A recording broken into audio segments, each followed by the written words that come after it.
right. So my name is Alexandra Bowman, and I'm a forest ecologist with the Great Lakes Indian Fish and Wildlife Commission, and we are based on the Bad River Indian Reservation in Odena, Wisconsin. And then I'll let Kira introduce herself before I share my screen. Hello, everyone. Thank you so much for participating today. My name is Kira Kaufman. I serve as the Tribal Relations Specialist for two national forests, the Chequamegon-Nicolet and the Ottawa National Forest. And so we kind of worked a lot together because of the MOU that our tribes have with the Forest Service in the region. And I see Marla on here too. So if you have something to pipe in, feel free. I'm going to share my screen and I'm going to go through this as quickly as possible. If I'm speaking too fast or if anybody has any questions, feel free to cut me off.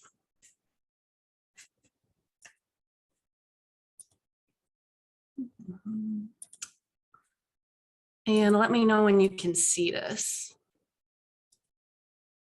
All right, you're good to go. Okay. So I'm going to give a little bit of background on how we ended up in this MOU with the Forest Service. So first off, I work for GLFWC, or the Great Lakes Indian Fish and Wildlife Commission. We're an intertribal agency with the delegated authority to implement these off-reservation treaty rights on behalf of the 11 Ojibwa membered bands. So that's where we come in. We do all of the off-reservation handling of the treaty rights in the ceded territories.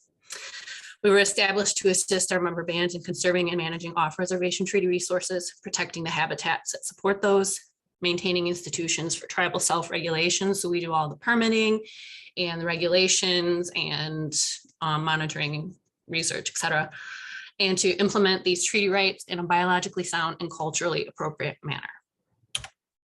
So these ceded territories are what are referred to, or what we refer to as the ceded territories, are these areas that were ceded to the United States government by the tribes in the treaties of 1836, 1837, 1842, and 1854. I'm sorry if you can hear my dog barking. So basically, they ceded these lands to the federal government while retaining their usufructuary rights to hunt, trap, fish, and gather on these lands in perpetuity, meaning that these rights do not expire. Around the signing of these treaties, the states were also forming their own governments. So Wisconsin and Michigan and Minnesota, once they were being formed, they started developing their own state regulations on hunting, trapping, fishing, gathering. And they started enforcing these new regulations on the tribes that were already practicing their treaty rights in the ceded territories. So I could go into a lot more detail here. There were a few incidents that kind of triggered a lot of these court cases, but basically throughout the 1900s, tribes were being arrested for practicing treaty rights and not following state rules. So they had to pursue a series of court cases. And these are just a few of dozens and dozens, both in state and federal courts, to reaffirm that their treaty rights were the supreme law of the land and they supersede all other regulations in the ceded territories when it comes to hunting, trapping, fishing, and gathering. So let's see. I'll sit there for a minute. So they reaffirmed their rights to fish in certain areas of the Great Lakes, as well as hunt, trap, fish, and gather. And then in 1984 is when the tribes who were part of these court cases formed GLFWC to be kind of the keeper of the process. So we are their keeper for all the off-reservation treaty rights and how to practice them. So while there are these court decisions that said, yes, your rights supersede the state regulations, there wasn't any logistical document saying how they were going to do that or how they were going to self-manage or self-regulate. So some of these cases, like the Lecoutere versus state of Wisconsin, known as the Voigt decision, came with a set of regulations on how tribes are going to practice their treaty rights on state lands in Wisconsin. But there's a lot of federal lands in the ceded territories. So this tribe sat down with the Forest Service and in a good faith effort to both avoid further court cases, but to acknowledge that the federal government has this treaty obligation and this trust responsibility, the Forest Service actually entered into a series of smaller interagency agreements with the tribes on how they were going to practice their treaty rights on federal lands in the ceded territories. So the goal of these interim agreements were to work with the tribes and enhance their treaty rights. Okay, so this is just a snippet of some of the treaties and the interim agreements. Ultimately, it resulted in this permanent MOU that was signed in 1998. And it has the short working title of Tribal U.S. Forest Service Relations on National Forests within the ceded territories in the treaties of 1836, 37, and 42. This is the permanent agreement that we still work with and we edit as we implement it. So this was entered into by the Eastern region of the Forest Service, but the National Forest System, Law Enforcement Investigation, and the Northern Research Station. And the national forests that are included in this MOU are the Chequamegon-Nicolet, the Hiawatha, the Huron-Manistee, and the Ottawa National Forests. So the basic goal of this permanent MOU were to implement and enhance treaty rights with on national forests under tribal regulation. But a big part of it too was to establish this consultation process. So how the tribes are going to interact with the Forest Service moving forward. So while this document was signed and agreed upon, it's not chiseled into stone. So how do we consult with it? One of the primary ways we do that is with an annual meeting where we comb through all the details of the MOU, what's happened throughout the previous year, how it's working, and if there's any changes or issues that have popped up.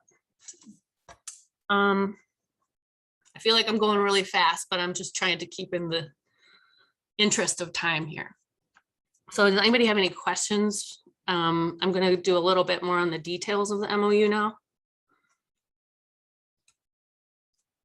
Okay, so at its most fundamental level, it's a code of regulations that were adopted by the tribes for how they're going to gather wild plants on national forests. So that's kind of the basis of our whole MOU is tribal harvest of forest products on federal lands.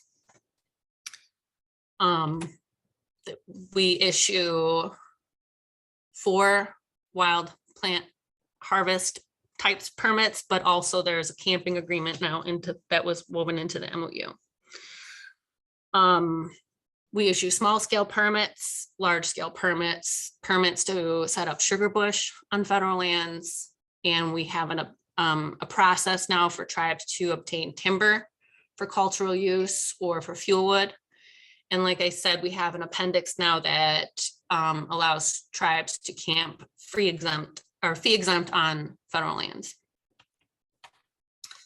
Here's a few examples of the small scale permits. So bark up to 20 trees, boughs up to 2 tons, firewood up to 10 cords, ginseng and lodge poles. Until a couple years ago, lodge poles were all types of trees, but there's been an overharvest issue of birch, small birch trees, as I'm sure you've all seen in restaurants and hotels and things for decoration. So the tribes actually, under a consultation process with the Forest Service and with our other partners, put a moratorium on the harvest of birch poles by tribes. So that our lodge pole permits are now anything non-birch, that includes yellow birch. Beyond those small scale, this is an example of the gathering permit that somebody would obtain. Every year we issue anywhere between 1,000, 3,000 small scale harvest permits to tribal members. Beyond the small scale limits, we develop a more intricate large scale permit that outlines the details of where the harvest activity is going to take place, how much and how.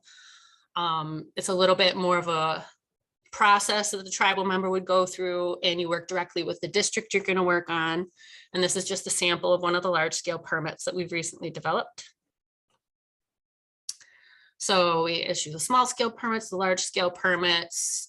We do sugar bush permits. It's similar to the large scale permits where it's a little more involved. You identify your location, number of trees, the details, accessibility, and work with the property managers and any parties that are going to be involved.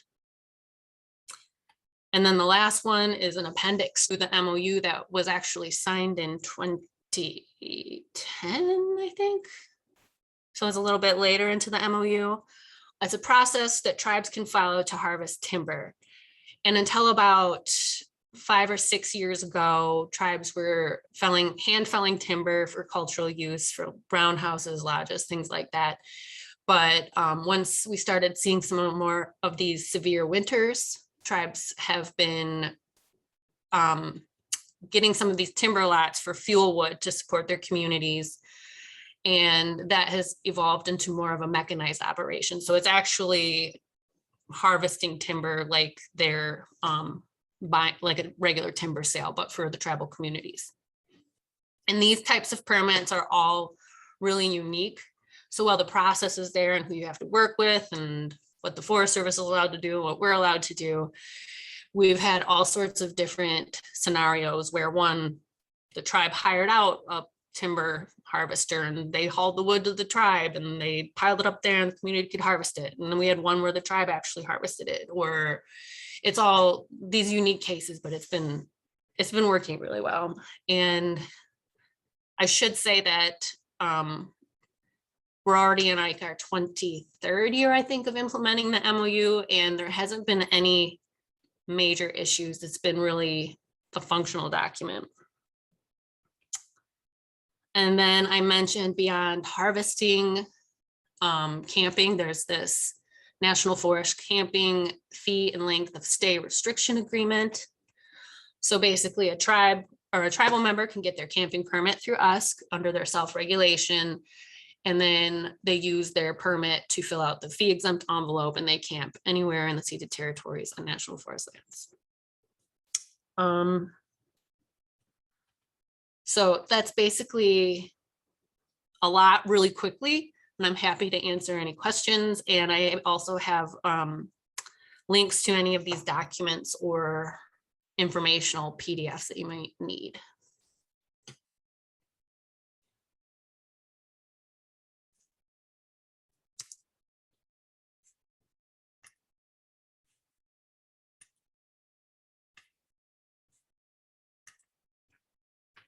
So I don't know if Kira has anything to add, but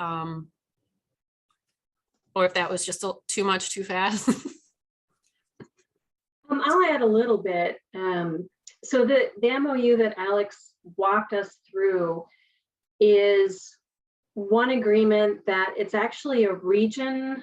It's a regional agreement with the eastern region of the Forest Service, because there are other parts of the Forest Service that are involved. As Alex mentioned, the Northern Research Station, also state and private forestry. But the individual forests like the Chequamegon-Nicolet, for example, has two other kinds of memorandums of understandings with tribes.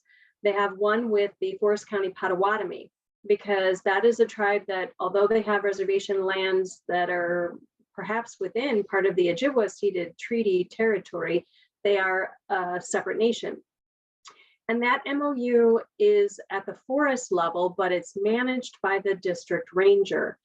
And it is not as encompassing as the MOU that Alex just described, but it does include bits and pieces. For example, there is a separate roads agreement. It's kind of like an addendum to the MOU. And it's because the Chequamegon-Nicolet National Forest is very checkerboard with its land base, as is the Forest County Potawatomi land that they hold. And so sometimes there is a road that crosses forest land and then tribal land and then forest land again.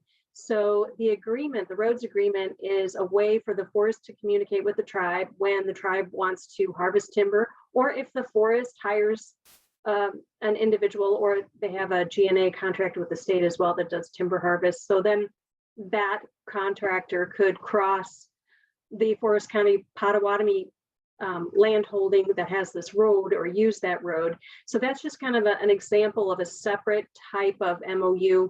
Also within that MOU, there is a gravel agreement. So at one time, the tribe needed gravel, so a separate agreement was drafted, very similar to those timber use agreements that Alex was mentioning. And so that allowed the tribe to access gravel from a gravel pit on the forest. The forest, the Chequamegon-Nicolet, also has a separate MOU.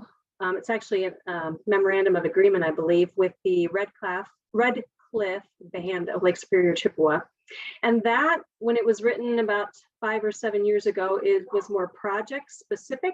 It focused on some restoration projects and working with the tribe and other different things. And it's kind of changing now because those projects, some of them have ended, but that is actually more at the district level. And so with that MOU, the district ranger and their staff, they meet with tribal council and tribal representatives on an annual basis to kind of look at that MOU and its effectiveness. Whereas the Forest County Potawatomi MOU, we typically meet at the forest level and kind of go through that. But those are just 2 other examples at sort of different levels that the Forest Service has with tribal nations.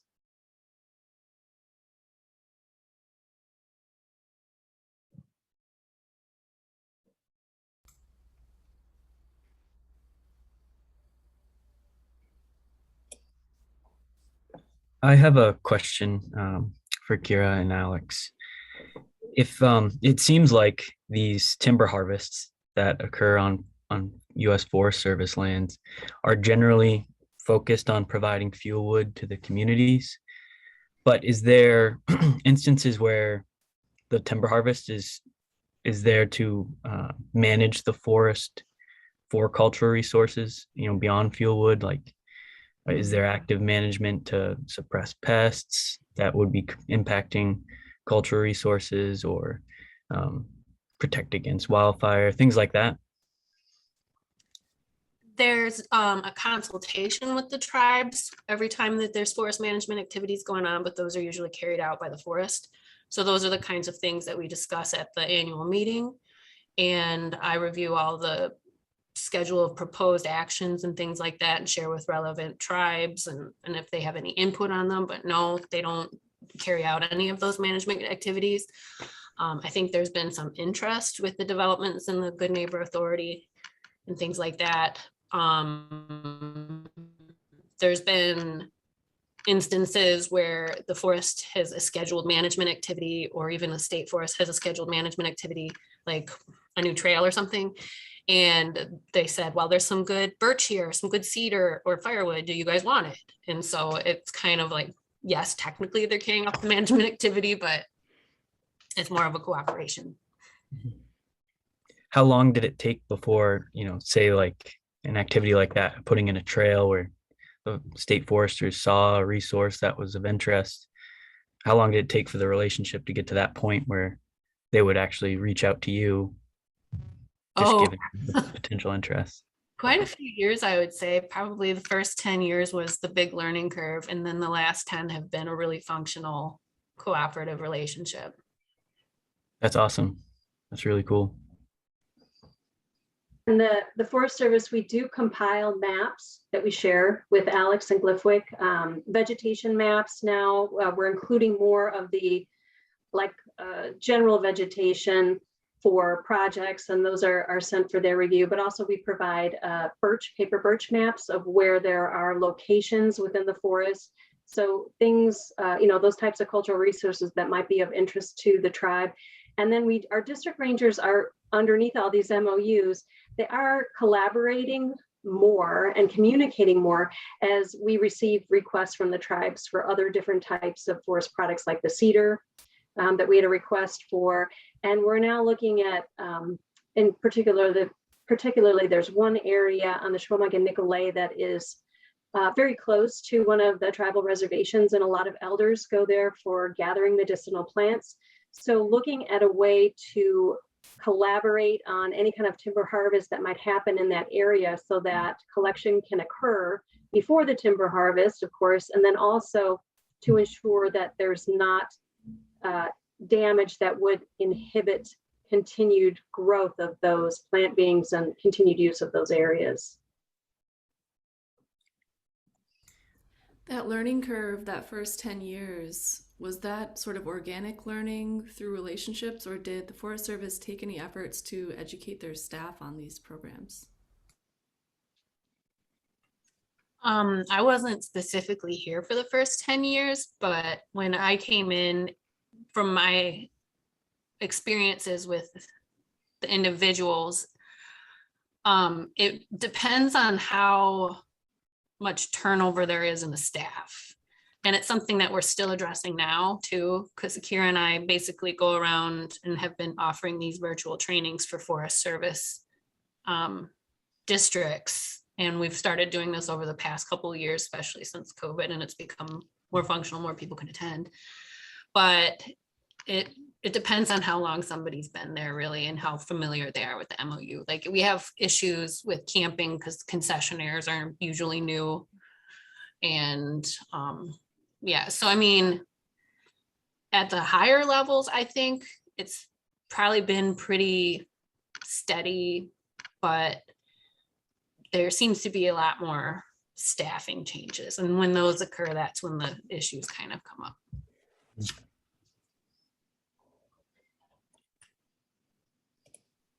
that a new question, Tyler, or is your hand still up from before? There we go. Oh, I did. I I was left gonna it.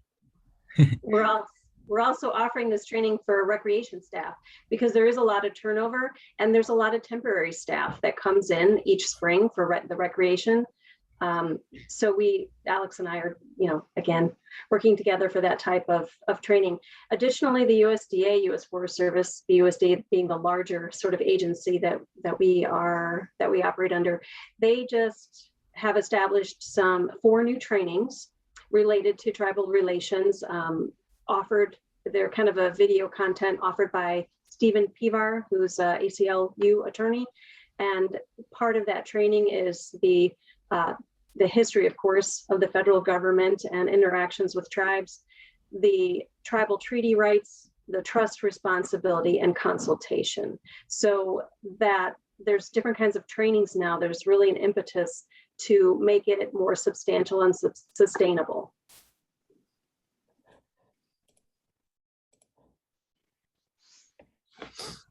That's really good to hear. I'd actually like to learn more about that training that's been made available.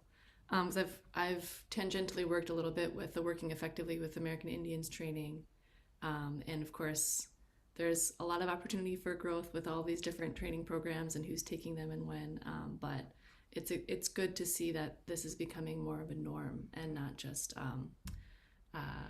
auxiliary sort of training that people can take.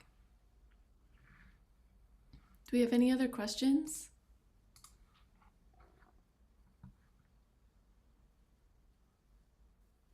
I have a question.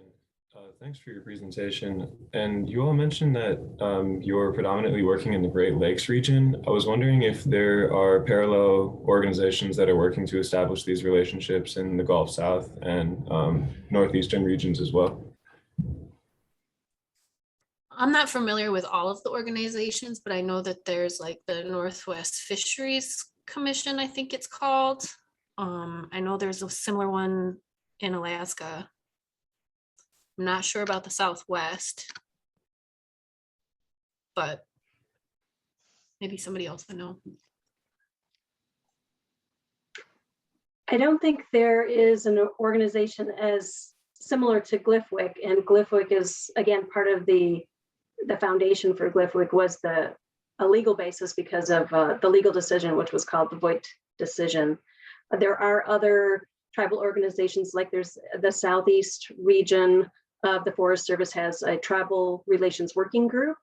And then there's also Bridge the Gap, that symposium, which brings a lot of Forest Service staff together to discuss these types of things, but they don't develop memorandum of understandings or MOAs. I know that there are a couple of basket makers associations in the Southwest that have developed good relationships with the tribes in their rather with the national forests in their areas, and the extent to which they have actual formal MOUs I'm uncertain about, but that's the kind of information we could certainly run down for you if it were of interest. Thank you. I'll add too that in the Northeast, we just have far less federal land, national forest land to utilize for harvest. But there are opportunities to harvest in Acadia National Park for sweetgrass. Suzanne Greenlaw, who's been on a couple different webinars we've hosted the last year, was a big part of that. And then a lot of the large industrial forest landowners in the northern part of the state of Maine have started to offer permits for the harvest of basket materials, so brown ash. So that's a trend that hopefully will continue and maybe expand into other cultural resources beyond brown ash.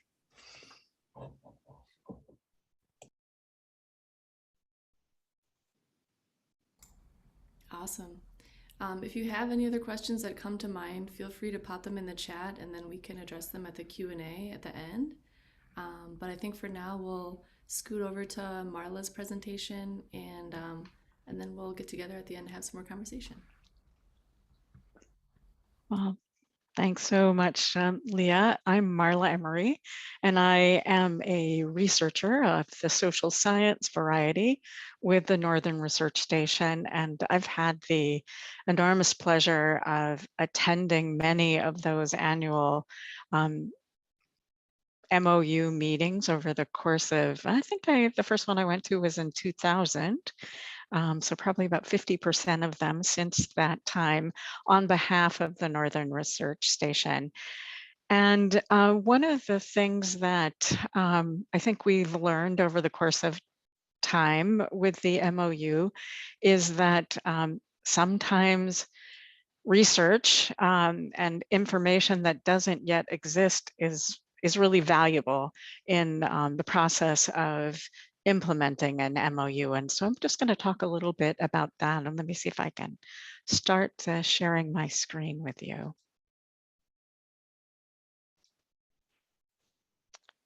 Is that showing up for everybody? Yep, we got it. Great.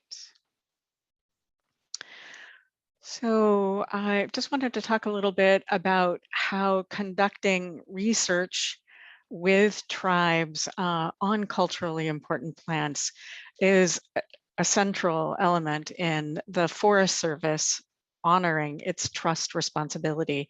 And specifically, I'm going to speak from the perspective of the Eastern United States.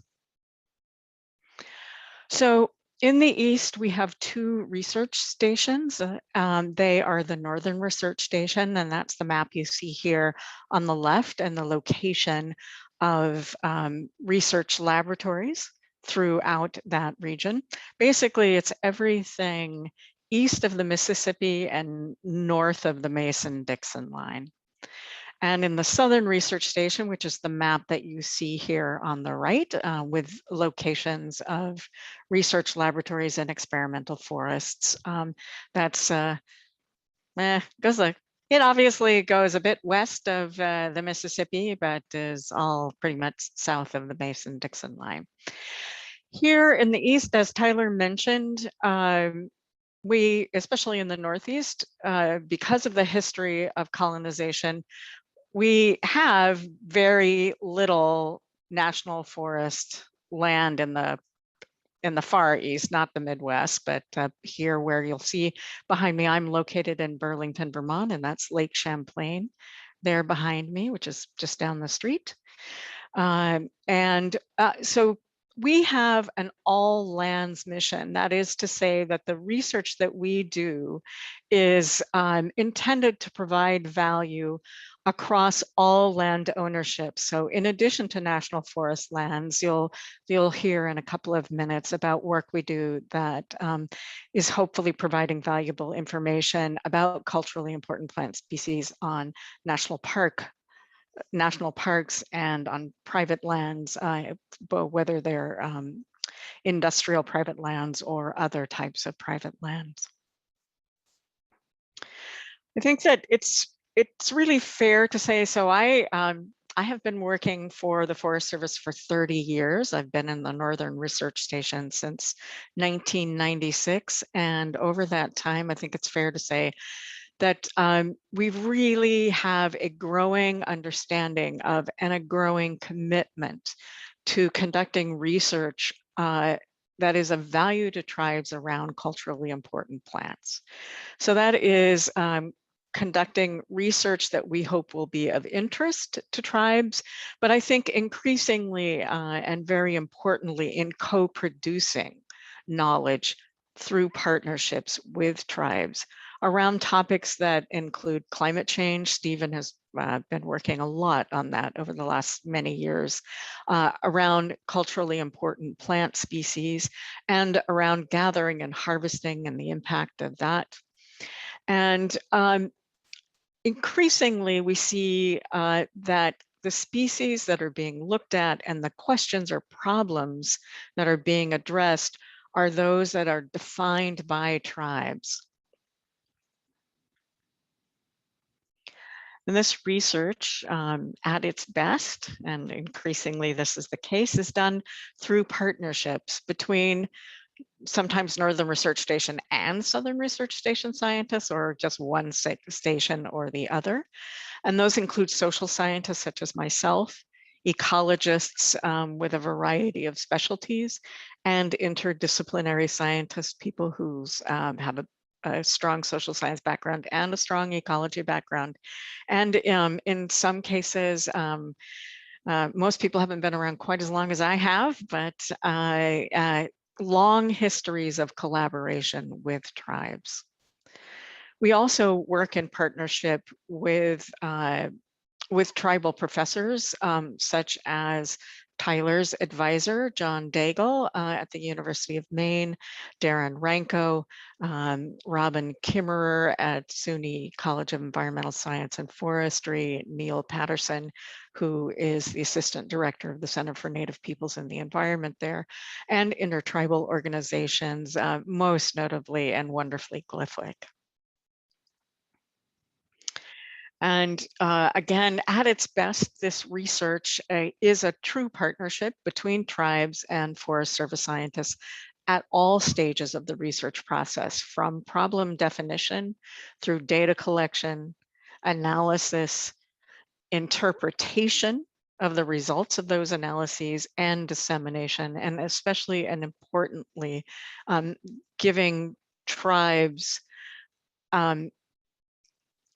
the first and the last say over what gets made public and what doesn't get made public and how that happens. And I'm very happy to say that over the course of that research, there are often opportunities to support emerging tribal researchers like Tyler.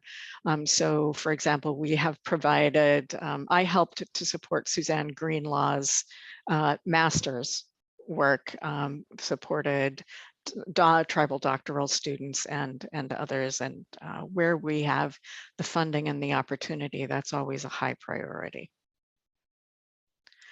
So a great example of research that's been conducted in particular under an MOU, the MOU between the Forest Service and Glyphwick, was a look at birch bark. Actually, it's an ongoing work that we're doing. And this is a problem that was identified by Glyphwick member tribes. And they, if Alex, jump in if I get this wrong, but Glyphwick member tribes went to Glyphwick and said, we are hearing from our members that there's less birch bark available out there.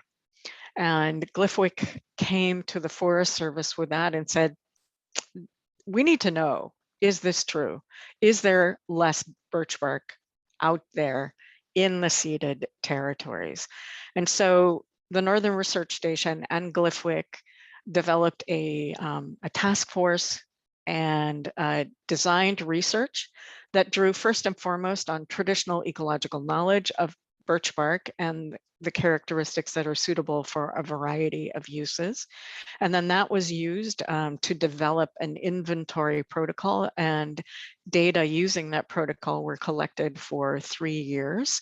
And then the GlyphWick NRS task force interpreted that and provided various forms of information coming out of that research, including the article that you see here on the right that was published in the Journal of Forestry with authorship by both Forest Service scientists and GlyphWick members, GlyphWick staff, and includes a very important section on Anishinaabe traditional ecological knowledge and its cultural and spiritual foundations, which was, I think, a first for the Journal of Forestry, and only happened because of that partnership.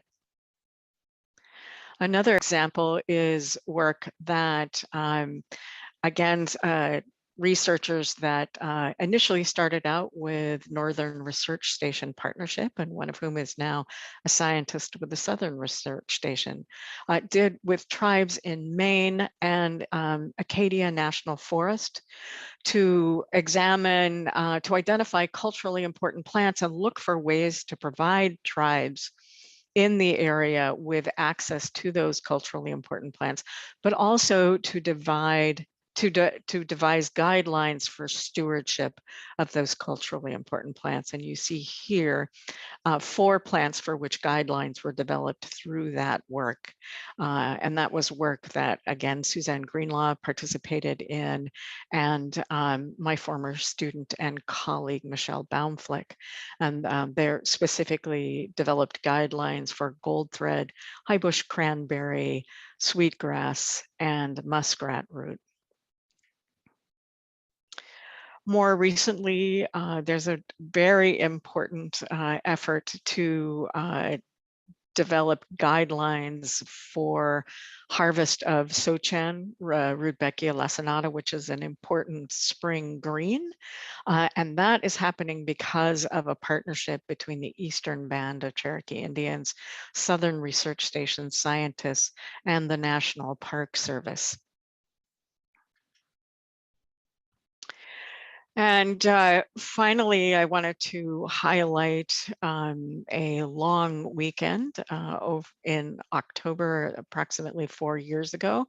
Robin Kimmerer came to me with a sense of urgency about convening Indigenous women from the territory of sugar maple to come together to talk about climate change and it's the impact it's having on Maple Nation, and what women's responsibilities and opportunities are for helping Indigenous communities within Maple Nation and beyond to respond to climate change. And that includes also the effects of climate change on medicine plants in particular.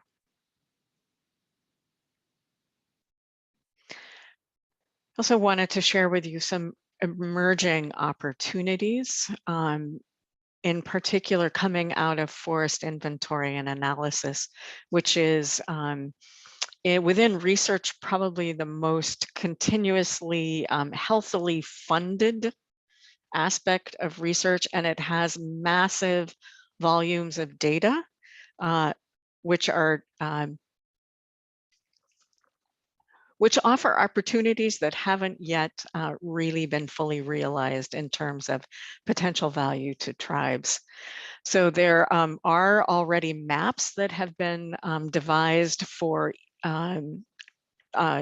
tree species of interest to tribes in the region and showing their distribution throughout the region. That's a new and rather interesting product that's come out of that.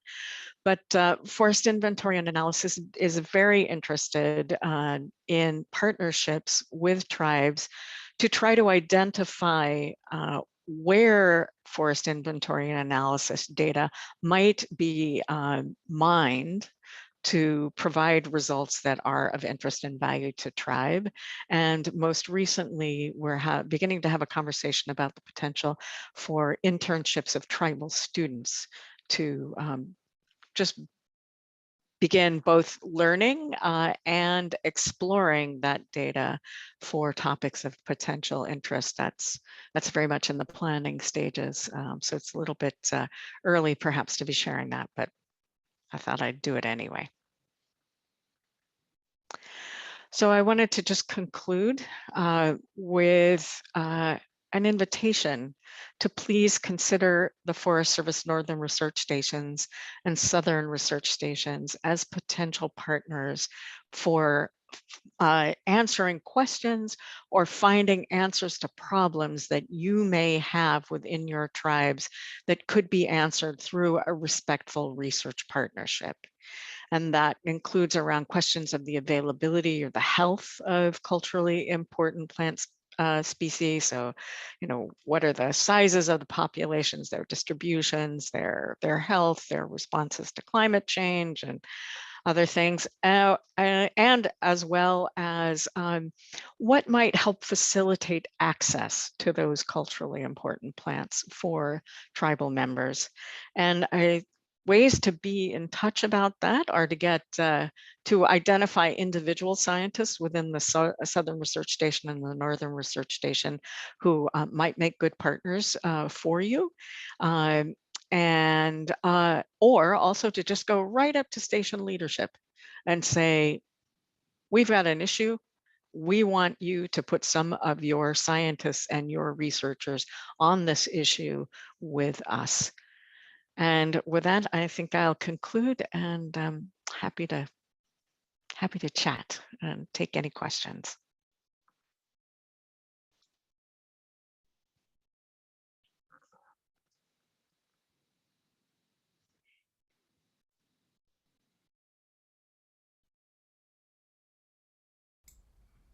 Thank you, Marla. That was an excellent presentation. I do want to say that Tommy Cabe from Eastern Band of Cherokee Indians, who is also working in partnership with the Southern Research Station, unfortunately had a conflict and wasn't able to make it here today, but he's a good tribal point of contact for getting those conversations started if you're in the Southern region and you want to start that up. So I'll pop his email into the chat. Does anybody have any questions for Marla, Kira, or Alexandra? Leah, if I could just answer, or rather jump in and also note that Tommy has been a very important partner in that SOCHAN work. So if you're interested in any further information on that, he actually knows way more about it than I do.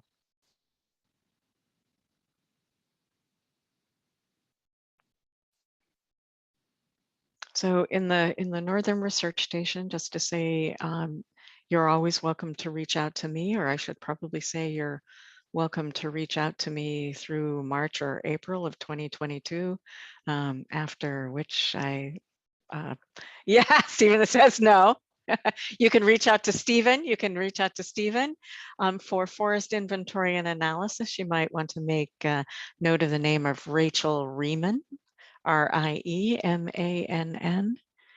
who is the person working in FIA.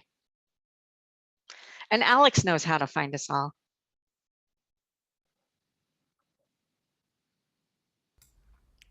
Amazing. So this has been a really great talk. I really appreciated the perspectives of how treaty tribes have worked with Forest Service, how tribes that necessarily don't have those treaties in place have been able to work with individual forests to access cultural plants and materials, and then the research side of things. So it all kind of works together. And I know there are a lot more resources and ways that tribes can partner with Forest Service. There's guidance documents that provide that pathway to partnership.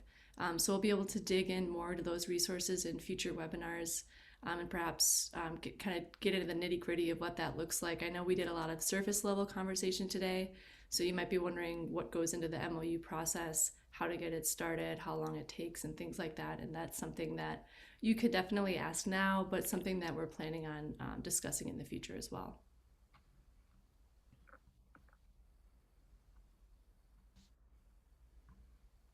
All right, everyone's pretty quiet. So unless there's any other last minute thoughts, comments, or questions, I think we will wrap up a little bit early today.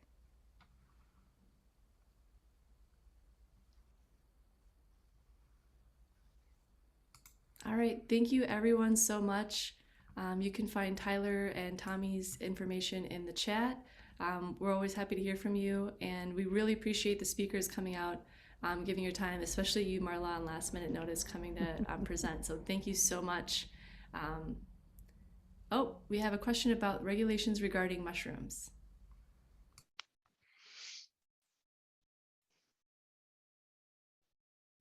Kira, is that one yours? I've done a little bit of work at on regulations regarding gathering, but I'm not on the ground the way you are. Yeah, I believe with the mushrooms, there is like a permit for the public. But for the tribes, at least the Glyphwick tribes, I don't think there's a specific permit needed for collection. And in some cases, tribes who are not treaty tribes, but who are adjacent to a national forest or whatnot, they will be, I guess, I don't know if consider it as the right word, but they will oftentimes get a forest product gathering permit that the public would get, just out of respect for the treaty tribes whose land base that is. For our Glyphwick member tribes, we issue for those 5 main forest products I mentioned: firewood boughs, bark, balsam, ginseng. Beyond that, we issue a general gathering permit, which covers mushrooms, leeks, berries, nuts, those kinds of things.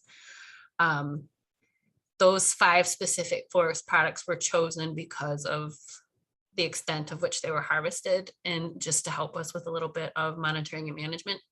So I think if it got to this point where mushroom harvesting got really big, we might issue that specifically, but it's covered under general gathering.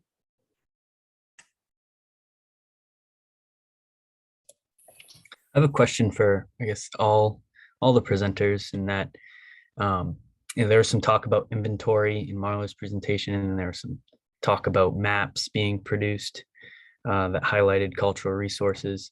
How did the inventory process change? Was there a way to train staff in the national forests that allowed them to better ID some of the areas that would be of interest? And were tribal nations a part of those trainings? So for the birch bark, there was specialized training to collect those data. Those data were only collected for 3 years, and so that training only went on for 3 years. The protocol was developed through the partnership with Glyphwick, however, I believe that the training itself was generally conducted by the Forest Service. There were 1 or 2 efforts to bring tribal birch bark users out to a session or 2, but I think that the time demands of doing that on a regular basis exceeded what was a reasonable ask for people, in terms of things like the development of the maps of culturally important tree species. That was really just an opportunity that was seen and seized in the data that are collected routinely. And one of the characteristics of FIA data is that it's really focused on overstory species, and so it's of limited value for understory, at least at the present time. Another example that I can share from the Ottawa with regards to those types of maps is the Ottawa now offers a grouse map. They work quite a bit with the Ruffled Grouse Society, and so because of that, there is mapping of the general habitat for those birds, and we now share that with the tribes.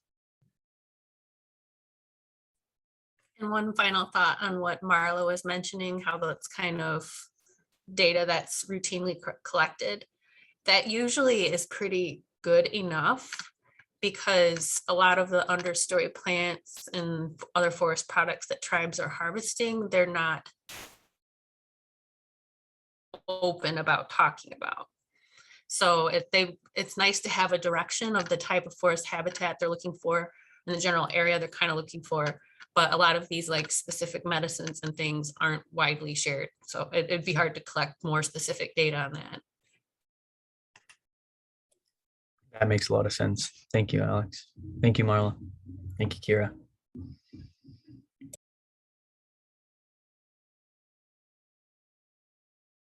Stephen, do you have any closing thoughts before we head out? I think you summed it up really nicely. Yeah.